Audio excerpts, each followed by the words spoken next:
This is AfriPlus News Channel, your trusted platform for deep, balanced, and thought-provoking analysis across Africa and the world. Today's report takes us into a tense and rapidly developing situation in Nigeria, one that has caught the attention of Washington, Abuja, and millions of onlookers around the world. The United States President Donald Trump has reportedly ordered the U.S. military to prepare for a possible intervention in Nigeria, following what Washington describes as a wave of Christian-targeted killings by terrorist groups. But while the world reacts, a wave of protests has erupted in northern Nigeria, particularly in Kano, where Islamic groups have taken to the streets, burning American flags and destroying Trump's pictures. What is really happening? Why are some religious groups opposing an intervention that claims to target terrorism? Stay with us as we break it down. Remember to like, share, and subscribe to AfriPlus News Channel for more relevant and important updates like this one. The U.S. government's concern over alleged mass killings of Christians in Nigeria has sparked global attention, reviving long-standing questions about religious violence, governance, and foreign policy. Washington's position, as articulated by President Trump, suggests that the U.S. cannot remain silent while innocent Christians are allegedly targeted by extremist groups. The Nigerian government continues to allow the killing of Christians. The USA will immediately stop all aid and assistance to Nigeria. We're going to do things to Nigeria that Nigeria is not going to be happy about and may very well go into that now disgraced country, guns are blazing, to completely wipe out the Islamic terrorists who are committing these horrible, horrible atrocities. U.S. President Donald Trump recently ordered the military to prepare for a possible military action in Nigeria. Trump argues that the intervention is necessary to stop what he describes as a genocide against Christians. On the other hand, Nigeria flatly rejects Trump's assertion. It's impossible for there to be a religious persecution that can be supported in any way, shape, or form by the government of Nigeria at any level. Nigeria's security crisis is complex, if not messy.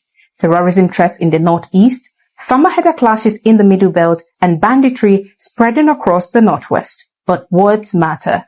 Call it insecurity and it's an internal problem.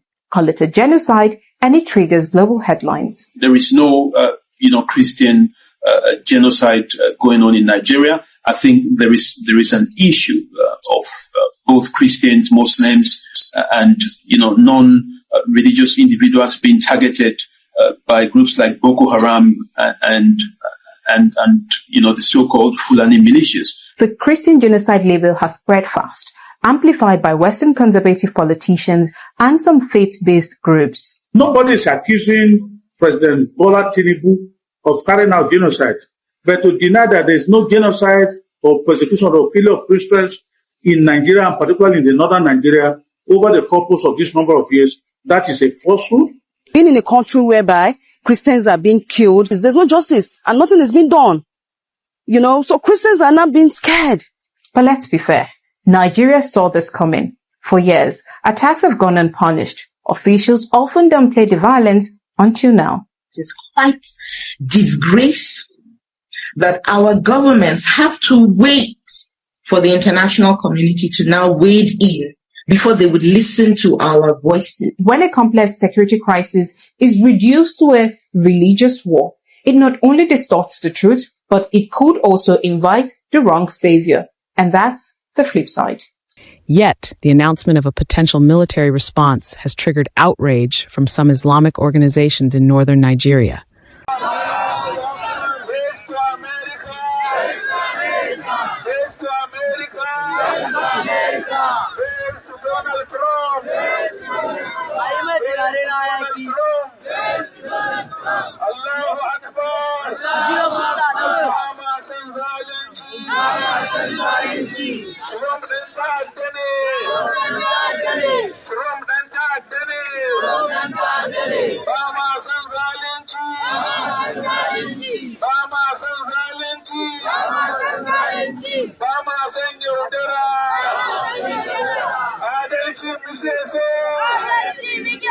Allahu Akbar.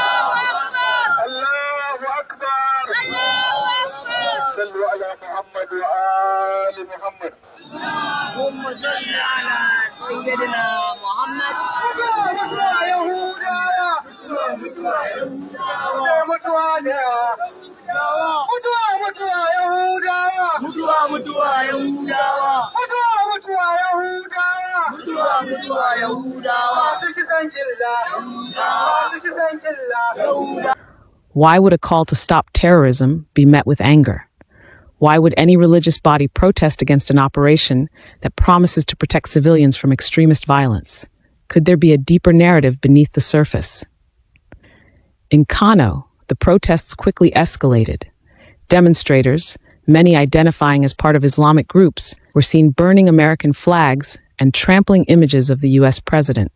Some even called for America to stay away from Nigeria's internal issues. But that raises a critical question. Is this about sovereignty and pride, or is it about protecting hidden interests? So this is how they supply these banditries food and ammunitions. These Boko Harams and banditries, you can imagine, even after supplying them these things with chopper, Nigerian governments cannot even trace where the chopper is coming from and where the chopper landed. You can imagine the kind of weakness we have in our security system. Are these protests genuinely about preserving Nigeria's independence, or are some factions afraid that U.S. intervention might expose uncomfortable truths about who benefits from instability? For years, observers have warned that certain terrorist groups operating in Nigeria thrive because of political protection, foreign sponsorship, or religious manipulation. The current protests seem to reinforce this suspicion, because instead of uniting to condemn terrorism, some groups are condemning the global outcry against it. If the fight against terror is truly a fight for all Nigerians, why would any community rise against it? Is the protest a show of solidarity with ordinary Muslims, or an attempt by extremist sympathizers to shield the networks that profit from chaos? President Trump's reported statement was not one of hostility toward Nigeria's government or military. In fact, Washington insists that its objective is to help restore peace and security, not to invade or dominate. But the reactions coming from parts of northern Nigeria have been anything but welcoming. This leads to a crucial question. Has religious identity become more important than human life in Nigeria's current reality? Or are local leaders afraid that foreign involvement could dismantle long-standing systems of influence and control that depend on the chaos of terror? The issue goes beyond religion. It touches on how Nigeria is perceived globally. Every protest against anti-terror efforts further weakens Nigeria's international image and strengthens the perception that the country cannot unite against extremism. This leaves another troubling question. How can a nation heal when its people are divided, not only by faith, but also by fear of accountability? What is even more confusing is the silence of many Nigerian politicians and religious figures who should be speaking up for peace. Instead of using their platforms to call for calm, some are reportedly aligning with protesters. Could this mean that the line between religious influence and political interest has been completely erased? If so, then perhaps the real threat to Nigeria is not foreign interference, but internal decay, the kind that allows extremism to thrive under the banner of religion. As the world watches Nigeria's unfolding reaction, one fact remains clear. No nation can achieve peace if its people are not united against violence. Whether one is Christian or Muslim, the blood being spilled is still Nigerian blood. Shouldn't this be the time for unity, not division? Shouldn't this be the moment for religious leaders to prove that faith stands for life, not destruction? And should Nigeria reject international help simply because of pride when lives are being lost every day? The confusion surrounding these protests sends mixed messages to the international community. If foreign governments perceive Nigeria as a place where people protest against the prevention of terrorism, how will that affect future cooperation, trade, and humanitarian support? What kind of message does it send to the families who have lost loved ones in these attacks? Conclusion, this unfolding event is more than a political dispute. It is a test of Nigeria's moral and national conscience. The anger, the protests, and the divided reactions reveal deep cracks in the country's social fabric. but it also reveals an opportunity. The opportunity for Nigerians to rise above manipulation and face the truth that extremism benefits no one, and silence in the face of terror is complicity.